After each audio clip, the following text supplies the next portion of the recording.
Welcome to In My Experience. I'm your hostess, Sonya Lee. I'm here with the hostess with the mostest, Piperlyne.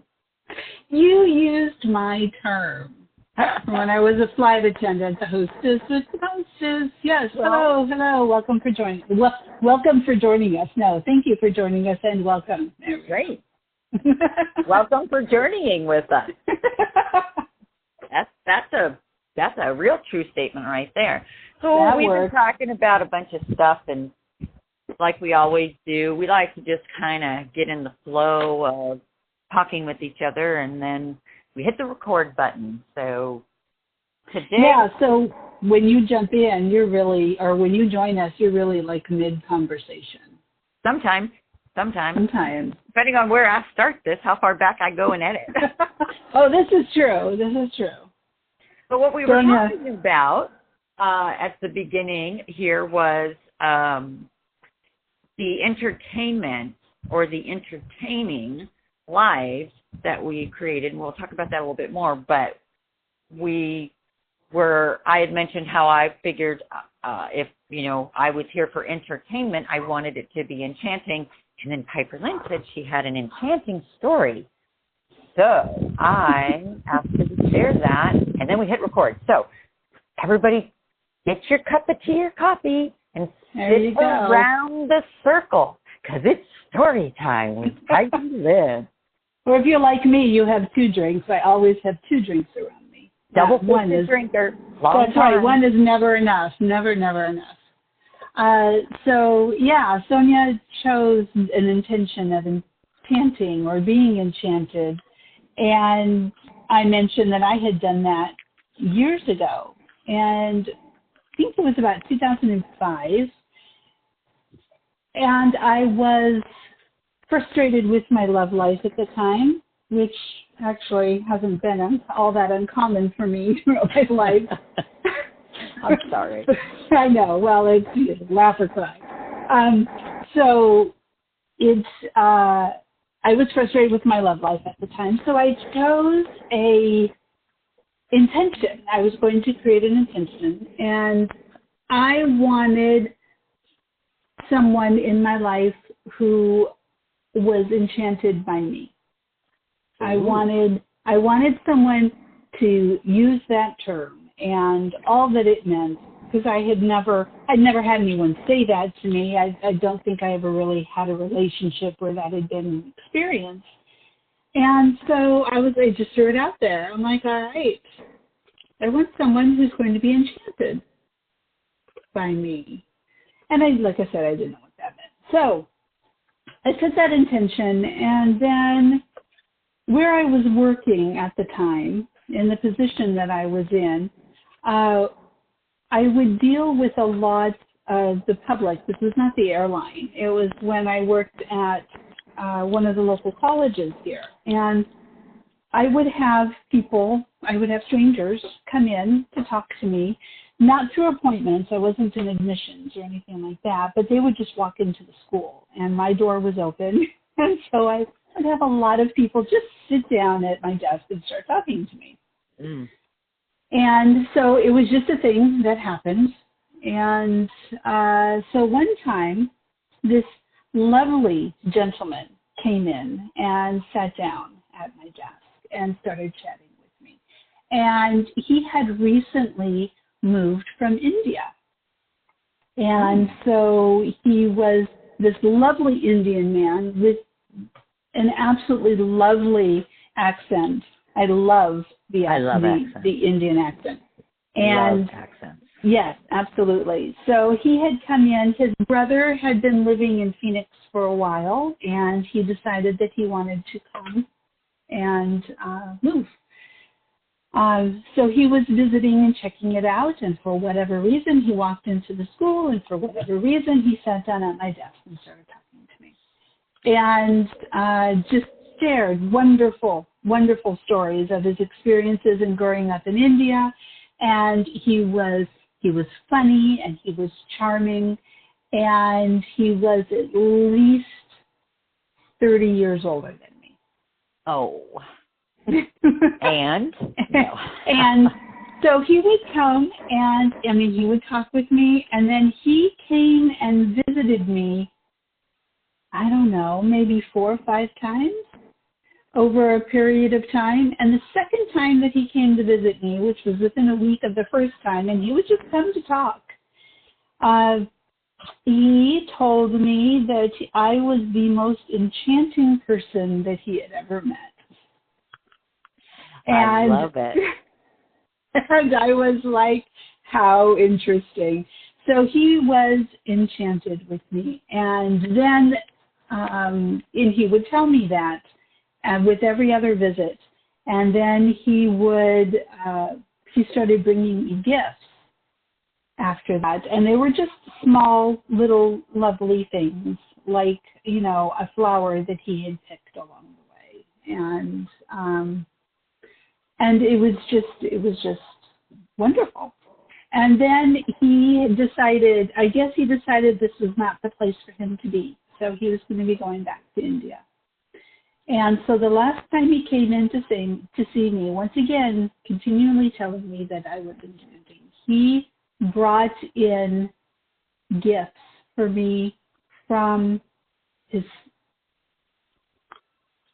a scarf from his grandmother. And yes, I still have it. Mm. And he said he wanted to share this with me. And I said, no, I felt uncomfortable. And I said, no, I really, it doesn't feel appropriate for me to share this. It's a family heirloom. Right. I don't feel right with this. And he said, there is no one that in my life that I would rather have than to have this than you. And it would break my heart if you would not accept it. He was just so elegant or eloquent and charming and heartfelt.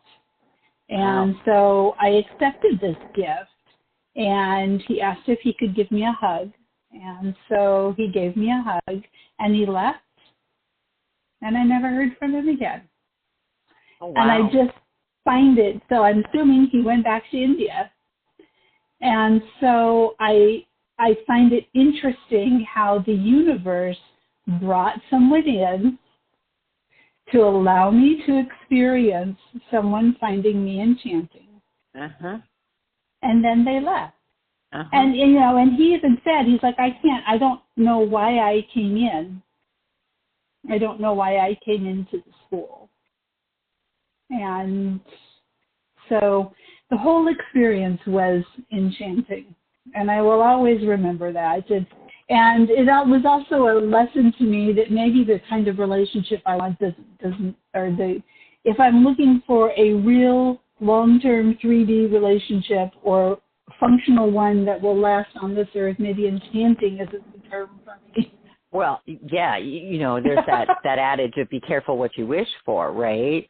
Be real clear with what you're asking, because you missed a few details there. I did, absolutely. And yet, he was a little I old. love that you were able to meet what the universe brought you as requested, and absolutely. And find the gratitude and the gift that is in there. And I think that is probably the most beautiful part of the story for me, because it's the thing that we often gets missed because we're so laser focused on it showing up in just this particular way. You could have been not thought anything and missed, you could have just said, oh, I don't have time for this. I'm sure he's a lovely man, blah, blah, blah, any other way. And then you wouldn't have gotten to visit number 2 where it was revealed. It was wonderful. And yes, I was very thankful that it was shown to me. And even those short, those 5 or 6 interactions that we had, it was affirming to me. Yeah. There was a spiritual affirmation to me. And he spoke of his beliefs and, of his philosophical and religious beliefs. And it was just all so very interesting. And he honestly was just a lovely, lovely man. One of my favorite things, since you brought that up, and I just have to share it because I share it with my clients all the time, one of my favorite movies, talking about movies, which Sonya and I were doing earlier, about why they can resonate so much with us. One of my favorite movies, right? Well, we're Pisces, so we love to get lost in a adventure or fantasy or drama or whatever. A good story. But when talking about setting your intentions and asking for things and then being aware of what is brought to you and what you receive, why did I just, hold on, now I know one of the words. Hang with me, I'm so sorry. Hold on. I can see it. I can see the actress. I can see, there we go. Under the Tuscan Sun. Oh, I love that movie. Diane Ladd. Or Lane. Not Ladd, Lane. Lane. Yeah. So, just an adorable little story, right? But if you pay attention to it, she sets her intention of what she wants at the beginning of the movie and then goes through just the craziness of life and the ups and downs where it feels like she's never getting anything that she wants. And then at the end of the movie, someone points out to her that she got exactly what she asked for. It just didn't look the way she thought it would. Yeah. So, I mean, even saying it, I have goosebumps. And so I highly recommend it. I mean, I bought it. It was one of like 10 movies that I bought on DVD. So that's how much it meant to me. But yeah, so there you go. And I love that you shared that as well, because I was thinking the same lines of, how it is, though, that oftentimes when we set an intention or we try to manifest, we want to manifest something, that sometimes that frustration comes in because we don't have the eyes to see or the patience to allow for all the pieces that need to come together and all the things that need to occur in order for that manifestation to come to fruition. And I think that can be probably one of the biggest impediments. The most challenging part to manifesting that I have found is the waiting, the allowing. We'll change the waiting. The allowing, the time and space. Excuse me, ma'am. Are you speaking to me? I'm just. It was just what I was going to say, but you brought it so beautifully with that movie, which is a delightful way to reconnect with that, or to connect with that understanding. Because that's the key component right there. And well, when we sit here and we worry about, we can say what we want and we can manifest it and we can be as specific or not specific as we want, but the real limiting thing is when we want it the way that we want it, and that's it. Yeah. Because that limits the universe to just the shit that we can think of. And, right. Which as amazing as we are. This or something better. Right, right. Absolutely. And then sit and do what you need to do to continue to take care of yourself or participate, because it's always co-creating. But then make sure that you keep your awareness open. So, yeah. Yeah. Exactly what you're saying. Yeah, and it's just, a reiteration of that, what you said, because that is just, we're living our life, we've put it out there, and then we've got the eyes to see it when it comes, but sometimes, we're kind of looking a little bit above the horizon when it's like right there. I gotta love it when spirit, I'm like, I can't see it, and it's right there. How many of you lost your glasses and they were on? The other day, I lost my glasses, they were on my face. I have had that happen. On my face. But they were far enough down on the bridge of my nose that I wasn't looking through them. And so they weren't there. And I laugh at those silly, I call them unconscious moments, but really it's just unfocused. Right. And that brings me to another point. Don't beat yourself up because, you know, again, when we allow for it to happen, then we just need to put ourselves in that, you know, magical, enchanted space of anticipation and wonder of how it's going to come to us, you know. And then often what happens is we go, oh, it's been like, you know, 13 hours and I got no sign of anything. I'm thinking maybe I did. And then we start attacking ourselves, right? It's been a week and I got nothing. Well, I must not deserve it. I am not healed enough. I haven't, you know, all this negative talk, which of course does what? Lower the vibration, which then what? Doesn't put you in that state of beingness that allows for, you know, the catalyst of creation to take place because, you know, like everything else, you know, it's an exertion of energy. Right? It takes more energy to run your oven than it does to run your salt lamp, you know? And the same thing is true in how, like, we can walk through our daily life on autopilot, and often we do, and we're just, you know, we're using, you know, the basic energetic plan right there, you know, minimum usage unless something, you know, where we need to, you know, have a little higher power. But when we're doing things like meditating or, you know, putting ourselves in an altered space or doing something that's very sort of grounding and connected and present and physical, like exercise or gardening or, you know, things like that, where we're more connected to the present moment and to our present self, you know, now we got a little more juice flowing. And then in that space, I feel like that's sort of the launch pad where I can go, like that's the baseline I got to be in to be able to trampoline to that next level of whatever it is that I'm trying to manifest or create in my life. And the higher the vibration, the higher my energy level. And when my energy level is not high enough, I can't quite get there. It's not about being good enough. It's just about maintaining that constant energy level. And a lot of times we look at that or vibration and we want to judge that as well. But seriously, do you judge how much electricity you use in your house? I've got a thing for you. Go around your house or your apartment or whatever, RV, whatever, and count and see how many things you have plugged in. How many things are electrical in your house?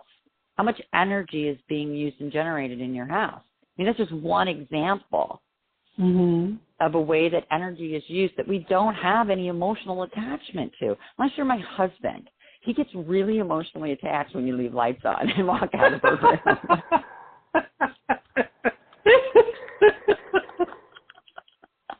But you know what I mean? Well, I'm very emotionally attached to make sure the pool pump is turned off when the high price electricity starts. I am absolutely emotionally attached to that. So I feel him. I'm feeling your husband right there. I feel that. Oh yeah. Yeah, it's true, and it's interesting. Isn't that interesting? The how we judge as humanity what's good and what's bad. Oh. And what's important and what's not, and what I need to focus my energy on and what I don't. And yeah, and when we come to those realizations, just like you said, that, you know what, I've been focusing on the fact that this is important, and I have come to realize it's not important. So then one of the things that we like to do is then judge ourselves for the fact that we just made a realization we should have known somehow before that. Anyway, it's a circle that we do to ourselves. It's a vicious cycle. It's just unbelievable. And I mean, if we don't take the time to be aware, we'll just continue it. Girls, I used to, when I was a flight attendant, I think I told you this, when I was a flight attendant, I'd wake up in the middle of the night during a trip, right? So I'm in a hotel. I'd wake up in the middle of the night, and I'd be like, damn, I didn't get that little old lady her pillow. Really? really, I need to be thinking about this. It's, 2 a.m. Right. I mean, bless her heart. Hopefully she got her pillow or she got comfortable somehow in another way. But, yeah. Yeah, then, I've had those kinds of moments even in the waking hour where something will occur to me that I forgot or that I just remembered or whatnot, and actually get almost like that anxiety flip-flop in the stomach, and then have to stop myself and go, hey, there's no need to go into fight or flight mode over this one, chick, okay? Calm the F down, right? You're that's safe. Such a consistent, such a conditioned response. Right. I was a child of the 70s, got my ass beat a lot.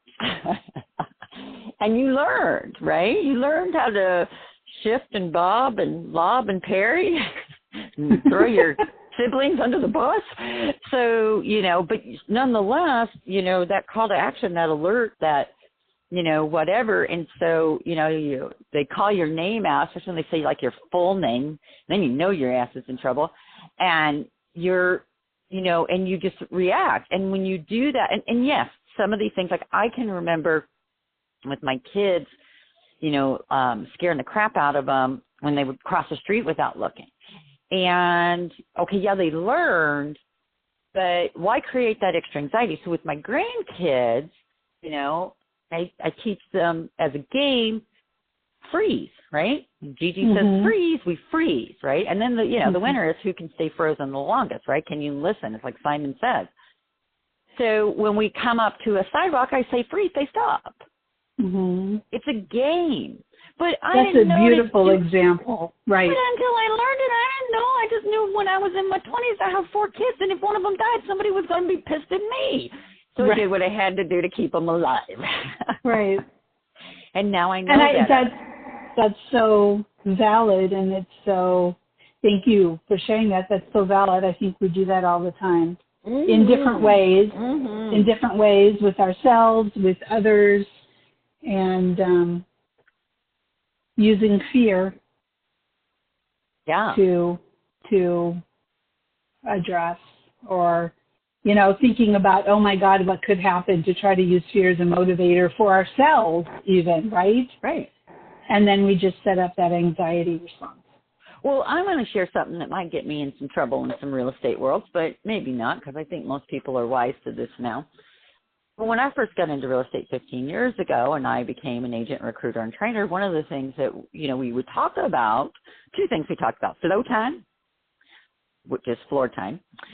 But we used to say flow time is slow time, right? Because you sit there and wait for the phone to ring and hoping to pick up buyers and sellers. But the other thing that we would say to new agents, because on average it takes an agent 3 to 5 months before they have their first transaction. It's a little different in this technological world now. But back then, you had to beat the payment and shake hands, and it was a numbers game. It's still a numbers game. But one of the things we would do to keep people motivated, as I say that with quotation marks, is we tell them, go get a new car. Go get a brand new car, because you will impress your clients, and you want to take them out. You don't want to be taking them out in your raggedy heart, and you sure don't want to be taking them out here in the desert when it's 110 outside and your car doesn't blow cold air.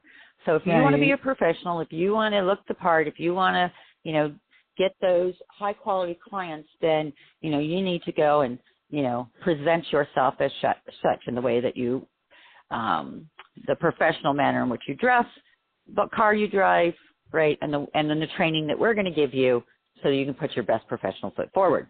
The reality of it was that I quickly came to ascertain that it wasn't really talked about, but it was pretty common sense for me, was this isn't a motivator of professionalism and status. This is a motivator of fear and a car payment. Yes. Right? Yes. You're going to work your ass harder if you know you've got a $400 car payment that's going to be due in 30 or 60 days, right? Absolutely. So we're going to expedite that time for you to get that first contract. And that just didn't really work for me. Like I just couldn't get behind that way of motivating. And I wasn't real big on competition. either. So I didn't really like to pit my agents against one another because I wanted all my agents to, you know, be successful and you know, wealthy and you know, have a good book of business. So I think about that, you know, even with where we're at today and what's going on in the current climate, social climate, and without really, you know, naming names or talking about anything too much, but there is, I feel, a real big fear motivator for behavioral changes. And I'm not real comfortable with it. Now, I say that from this higher perspective. My human says, bitch, don't tell me what to do. You should see me move when I get scared. Yeah. And I just think that it's adding undue stress in an already stressful situation. It is creating a lot of division and lack of empathy and compassion. And I don't give a rat's patootie about who's right. Because in this king of the hill battle that we're paying for righteousness, we're all losing. Right. And our children are losing what they don't even know was once available to them or what could be available to them if we could get to a different place. And that, for me, is just, you know, it just really distresses me. Yeah. And I'm speaking to it because I need to. I don't have any answers and I don't have any judgment. I'm just asking you to consider the perspective. Well, I mean, all of this, all that we talked about could be, they just all put it in a neat little bow for me. I just got this vision in my head of, so what we've just discussed is, where are you putting your energy? What reality are you creating? Mm-hmm. Is it what you want? Is it based in fear? Mm-hmm. And the acknowledgement that you do have the ability to, it's the only thing you have the ability to control, right? I don't, you don't. You and I together don't have the ability to control what anyone in any form of our government is doing. Right. Trust me, I've tried. Right, absolutely. I think there are groups that are trying. Yes. Either through prayer or through curses. Yeah. Which the terms could be interchangeable also. But the truth is that we don't. We have the ability to control ourselves. That's our locus of control. And it's a lesson I have that has been brought to me again and again and again and again in my life. What can you do about that? What can you do about what they're saying? What can you do? If you can, then go ahead and step in and do it. And if you can't, then why are you putting focus on trying to change it? Change you. Yeah. Yeah. And all the great sages say that. When you work on yourself and you make those changes for yourself, that creates the ripple effect that creates gives others the opportunity to create their change as well. I mean, and we've all heard the expressions, actions speak louder than words. I'm sorry. Right. No. I think I find it interesting from when the beginning of this conversation all the way through, that's the thread. Yeah. That's the thread. Interesting. Mm-hmm. And so why, again, we just talk about what comes up for us. And, maybe it's got some relevance for you. We do spend a lot of time coaching and offering, spiritual assistance, and intuitive assistance to our clients and, people in our world. So, it just kind of makes it, well, a lot of people ask, let's just put it all here and then everybody can all get the information at once. I kid. But the bigger part of it, though, the real truth of it is that in sort of talking about what goes inside, at least my head, I'm not going to speak for Piperlyne, but by talking about what goes on inside of my head and the thoughts that I have, so much of the time I've kept so much of it inside myself, and I've been told by numerous people that I need to share. So, okay, well, then let me share. And for some people, it'll resonate, and for others, they'll be like, oh, she's a wackadoo. And whatever, that's fine, right? I'm not talking to you if it doesn't resonate for you. And I am talking to you if it does. And because I care so much about people in my misanthropic way, She speaks truth. I don't want to see people suffer, and I don't want to see people feel like and get themselves twisted up in knots. And trust me, Piperlyne and I have twisted ourselves in so many knots. We could be sailors by now. And, what is the good of all of that if not to help you so that you don't have to go through that? And here's what I'm telling you. Here's what I tell myself. You're all right. You're all right, just as you are. In this moment, right now, focusing on me, focusing on you, you're all right. Calling yourself back to yourself. It makes you all right. It doesn't take a lot of time, but you have to have the presence of mind to stop and do it. And then the other thing that I'll share is something that came from the words of Piperlyne's angel. And it's difficult, but you're okay. Truer words were never spoken. Did we share this story? I don't know if we did or not, but please do, because it is a lovely story. And by her angel, I mean her son, who is also her angel. And yes, please share the story, because I think it will help people too to understand that part. My son Nolan, he just recently turned 10 years old, and oh Lord, just him coming earthside is a hour-long story in of itself. So he's here, and I remember when I was pregnant, I actually said, I'm going to have to teach him how to be human, because he's not going to get that concept. I had no idea what that meant. That's just what I got. And so anyway, he has what is commonly referred to as autism. And so he's been diagnosed with autism. And it happened really early. He was at 2.5. He's also been diagnosed with apraxia of speech and global delays.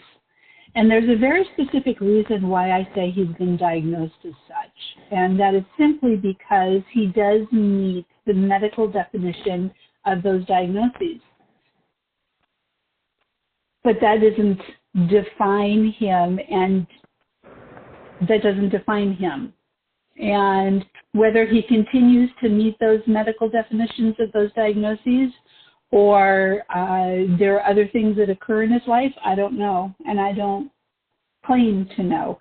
But within that, he has a very different way of expressing himself and a different way of seeing the world, and it's a beautiful thing to get to experience and be a part of, and so much that I have learned from him. So in this process of living together and doing all that I can to help him grow up and get used to being human in this 3D world, I'm trying to think, recently we have been looking at moving. Well, we are moving, and the house that we're living in has been sold. So we've been going through the process. We had to go through the process of depersonalizing and cleaning it up and changing things around. And Nolan likes his environment as it is. And so in talking to him, I told him that it's different, and he didn't really jive with that, jive with the whole fact that it was different. So anyway, he corrected me, and I told him it didn't matter. It's different, but it doesn't matter. And he wasn't impressed with that. So he corrected me.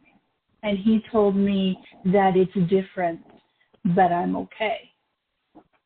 And I said, all right, we'll go with that. It's different, but you're okay.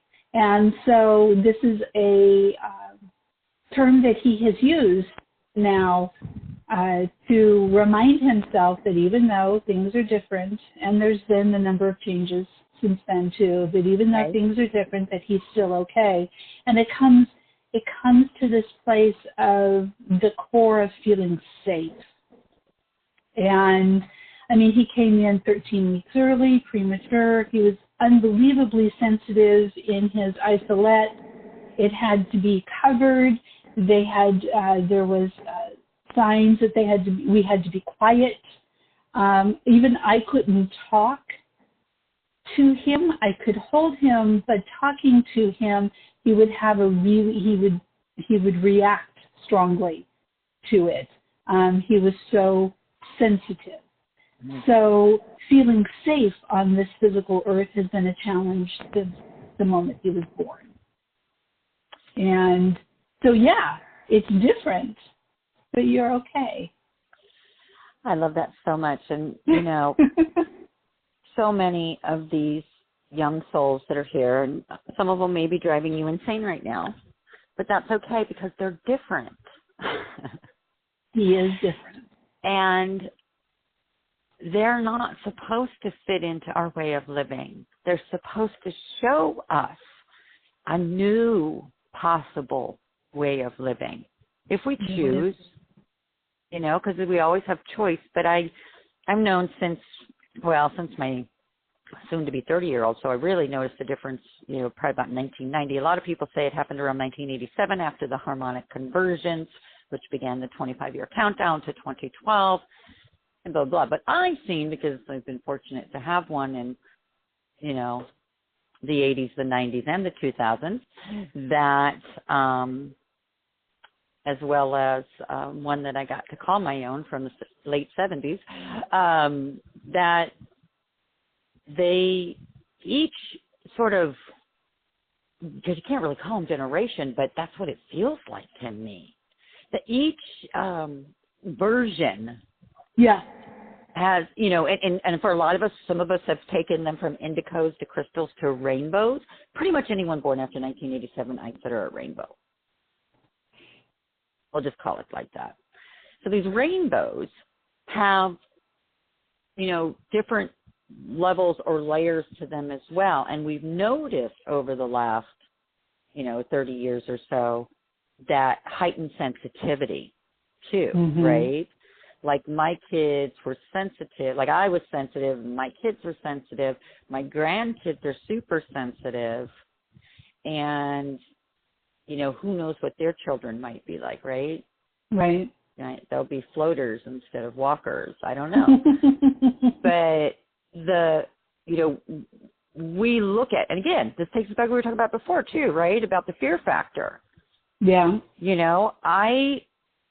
I've been very clear about this. ADHD, I had an ADD kid, ADHD, autism, all of that. You do what you have to do to make your home life workable, livable, and bearable. I have no judgment on that. For myself personally, I did some things that were a little unconventional with my children. And I was fortunate that it worked for them. Maybe I manifested. I don't know. But I get that, again, that's what worked for me. Something different may work for you. But the fact was I had to look and acknowledge that something different needed to happen. Right. because we weren't dealing with the same situation that we had dealt with before. And we could have come from a place of fear with all of that, or we could do what I did, which was, it is what it is. I'm claiming that back, by the way. I'm going to correct the meaning of that. Anyway, sorry, I digress. It is what it is. It is what it is. No, we need to talk about that. We're supposed to do. But I'm not going to go on that tangent just yet. No. So, and, you know, let's just find a solution.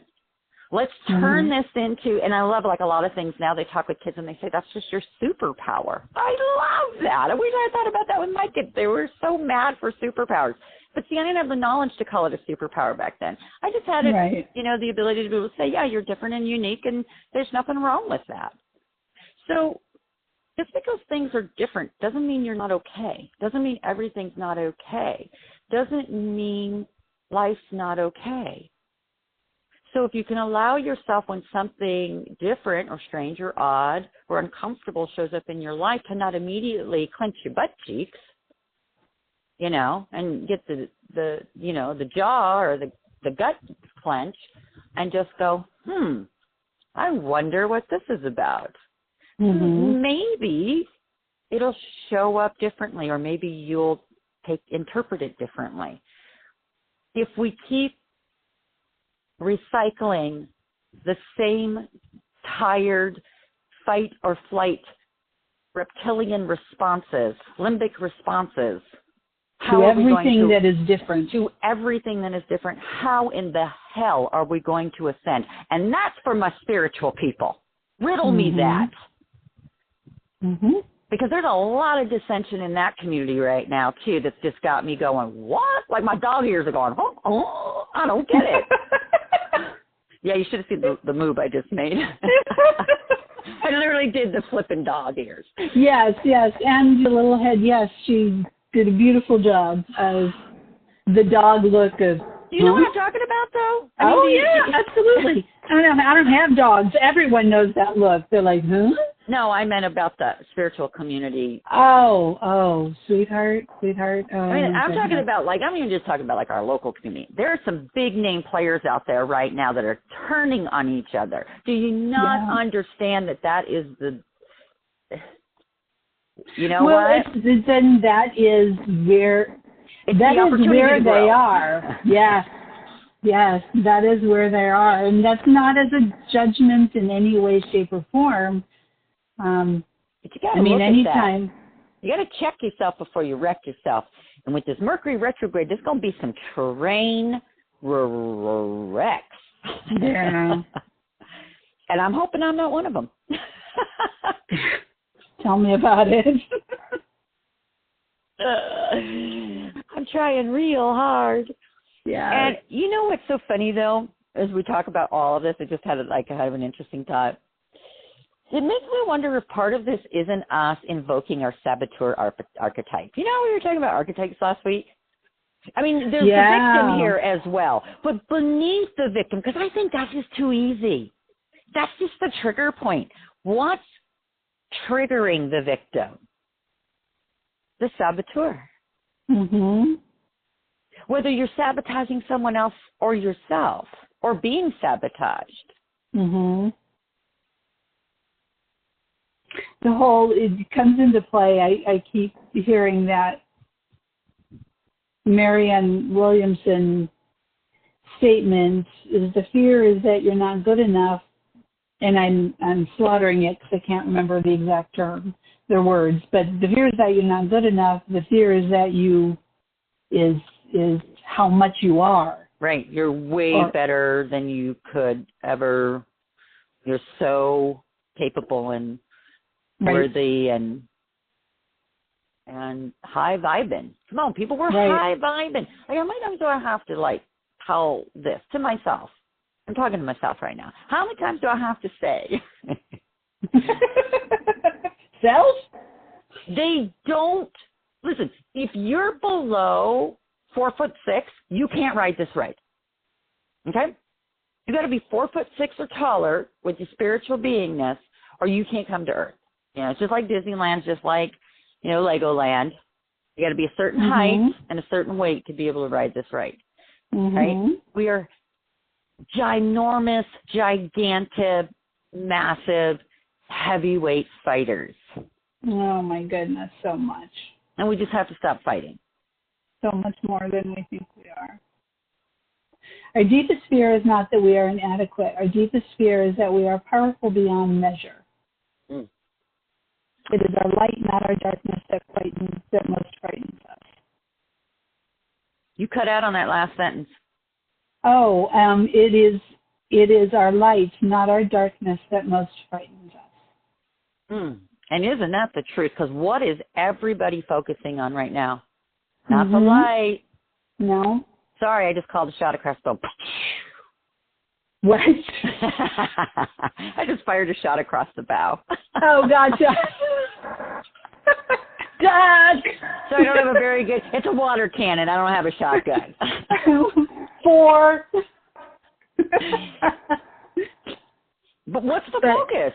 Like, I want to turn the news on and hear what's going on in my local area, maybe the surprise squad, and then, of course, the weather, because it's still 104 degrees.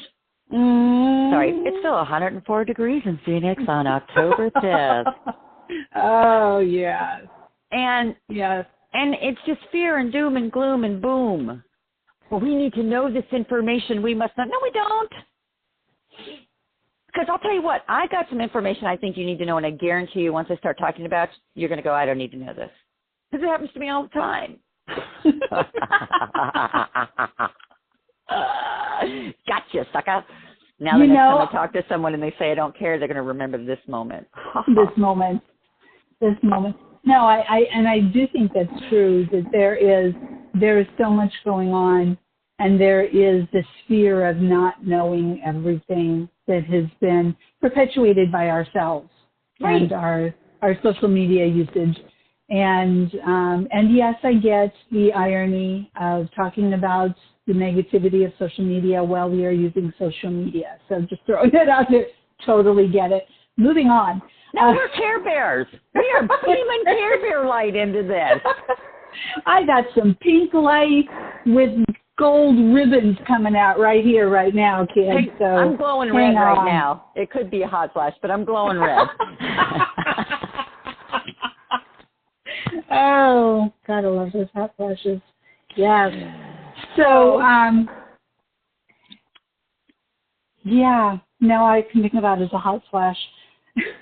Oh, sorry. No, I definitely just feel like again, it's not Pollyanna, it's not rose-colored glasses, it's not burying my head in the sand. Trust me.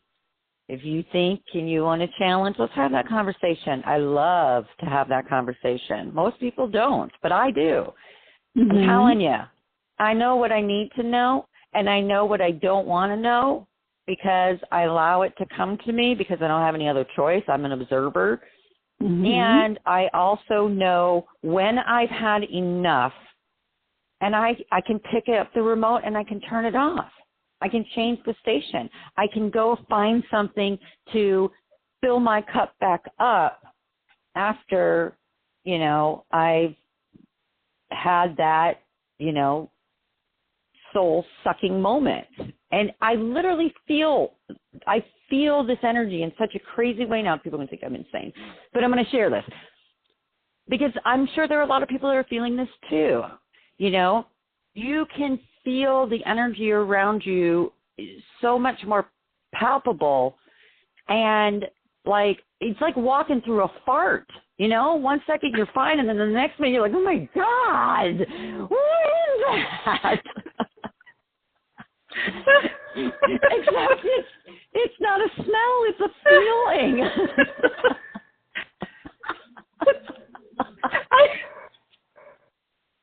I'm trying to stay on topic, but I have so many things going through my head right now about that. But yes, back on topic. Spiritual part, energetic part.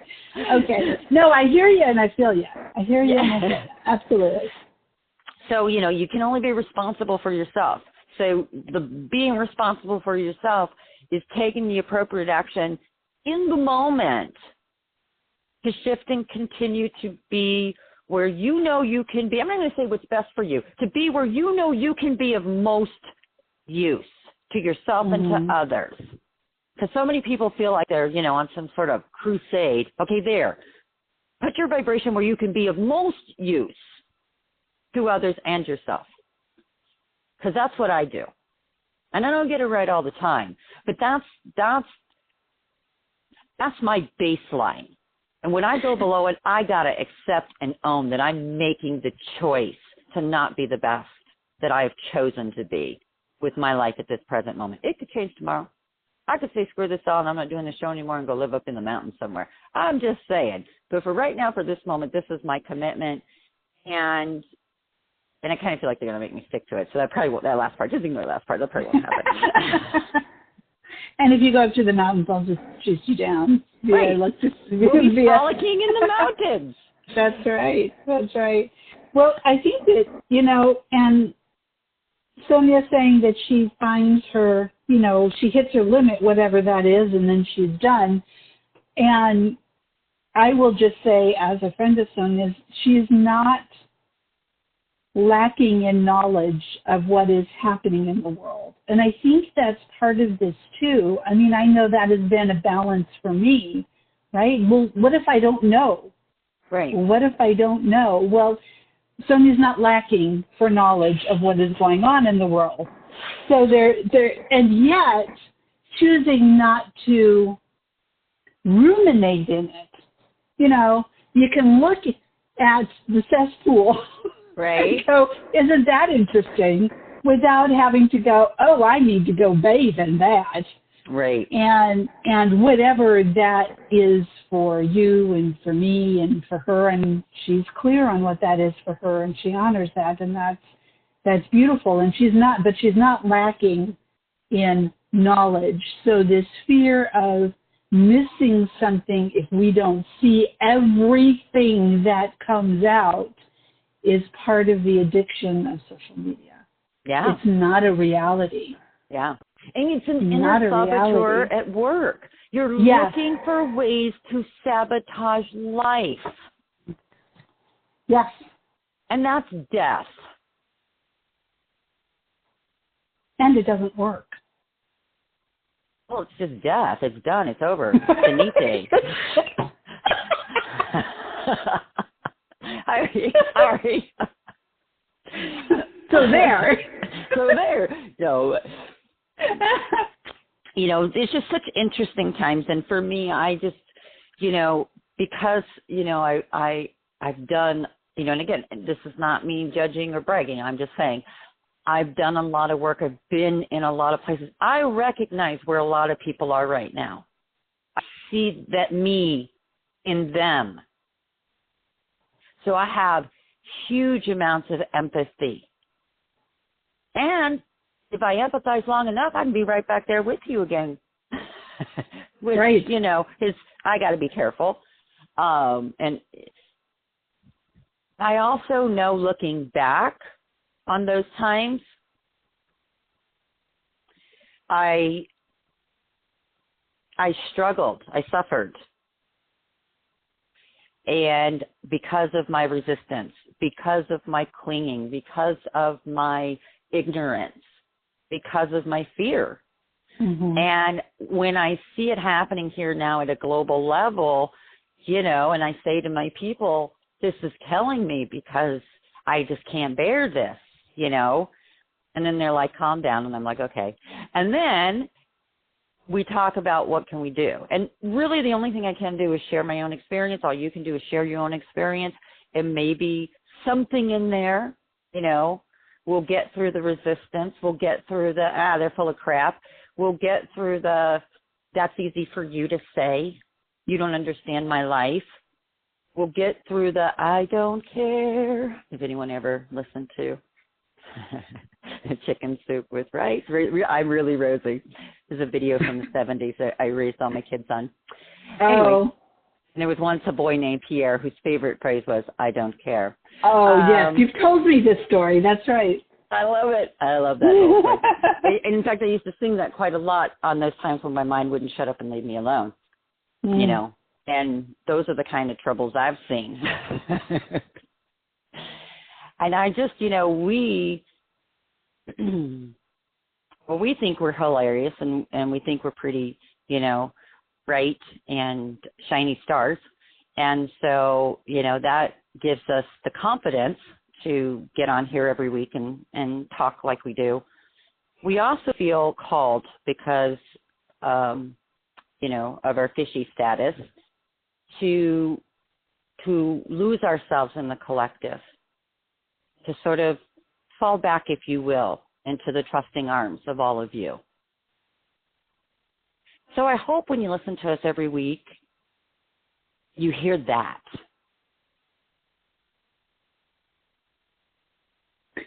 When she speaks of fishy stuff, she is referring to the fact that we both have Pisces sun. I think we brought that up before, but just to say it again for someone who has not heard that. And Pisces is, when it comes to astrology, is a culmination of all of the signs.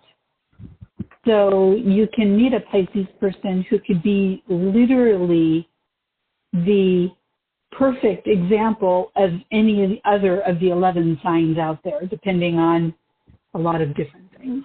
But Pisces sometimes all at once. Yes. The unevolved Pisces. Then it's really fun. But yes, being part of the collective soup, shall we say, is a specifically Piscean experience. And taking our place in it, my personal experience is taking a place in it, knowing that, I am part of the collective soup, just like everyone else is, and how to define myself within that, stepping out and stepping back in, and being a part of the experience, which is also another word for that would be empathy, right?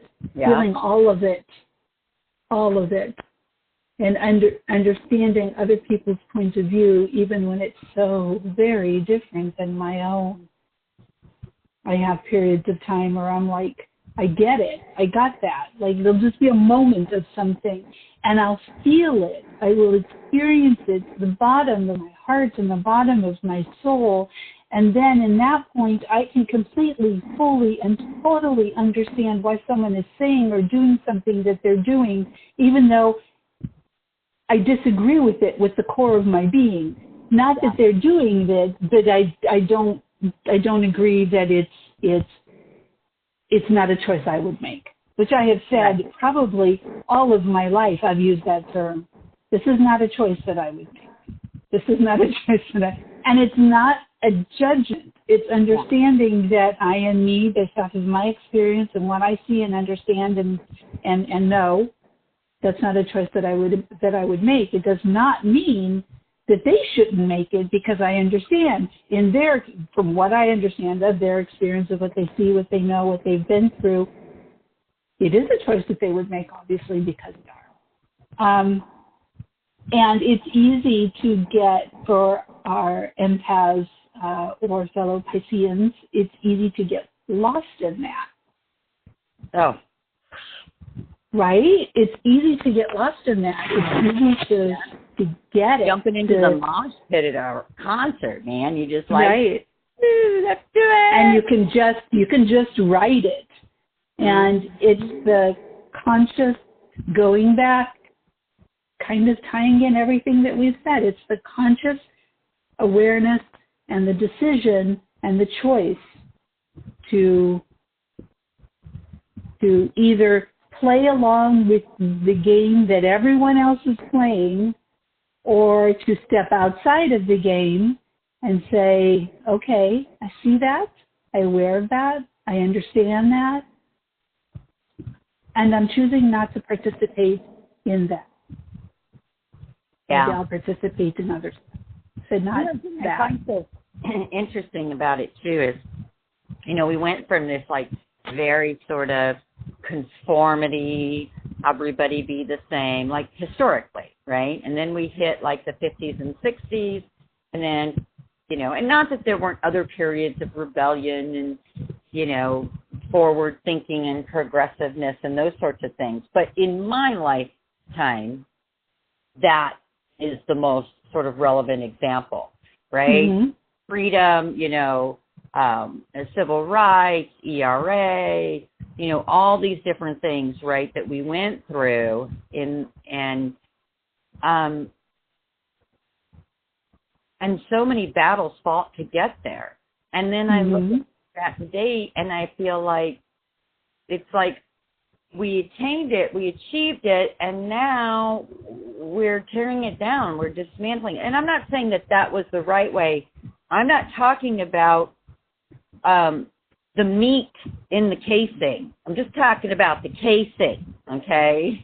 And it's interesting to me to see how we've done that. And that made me think about something from last week's conversation, too, because in my AHA at Home camp that we're doing this year, I do a woman's retreat camp every year. This year we're doing it at home. And they shared a book by Max Lucado, and I didn't even know he had written children's stories, but it was called You Are Special. And the thing that was so great, they only read a little part of it, but the part they read about was about the people with the dots and the people with the stars. And the people with the stars were the people that excelled, that were acceptable in society, that contributed, that were valued and liked in society. And the people with the dots were the ones that just couldn't quite make it. They didn't quite hit the bar to be a star. Ooh. And then, so obviously this created some consternation within the groups. And then there showed up this girl, and she didn't have any stars or dots on her. She was completely clean. And so the people with the stars saw her and thought, wow, she's got no dots. She must be special. Here, I'll give her a star. But the star would stick to her.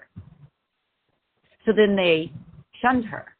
So then they said, she was shunned, so the people with the dots said, well, that's okay. Come on over. You can be a dot with us. But the dots wouldn't stick on her either. And what it's talking about is labels. Mm-hmm. And you can choose any label you want. I would invite you to not allow others to label you. Even in the positive. Being someone that is so interested in learning and growing and knowledge. I excelled a lot growing up. I received a lot of praise growing up for my intelligence and my ability to communicate and read and do all of these things so well. But it didn't make me a whole lot of friends among my peers, especially when their parents would compare them to me. I want you to be more like Sonya. And that's not going to make your girlfriend like you a whole lot. Or even worse, because that was kind of irritating, but you're dumb if you listen to your parents because your parents are dumb, right? But what made it worse was if you weren't excelling at the level that you had set an expectation, or everyone else had set an expectation for you, even the mildest forms of disappointment were crushing, because it's unacceptable to be anything other than a star, right? A label that someone else put on me, and then I refused to take off. Until I became a rebellious teenager. So again, a little story from my past, a little example to share, to let each and every one of us know that we are special. And this uniqueness and this individuality and this individuation that we've spent the last 50 years creating, 60 years creating, if we're not careful, we're going to destroy it. You can't be an individual and one of us. That's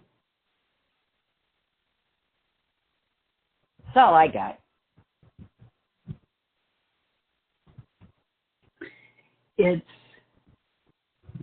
challenging times. I think, yeah.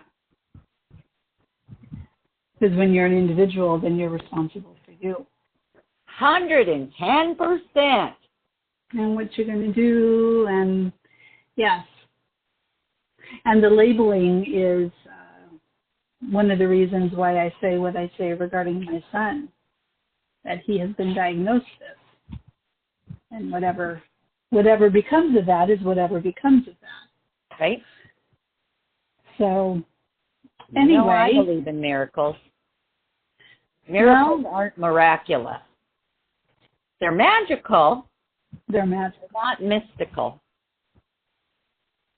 No, and magic is in everyday life. Every single day.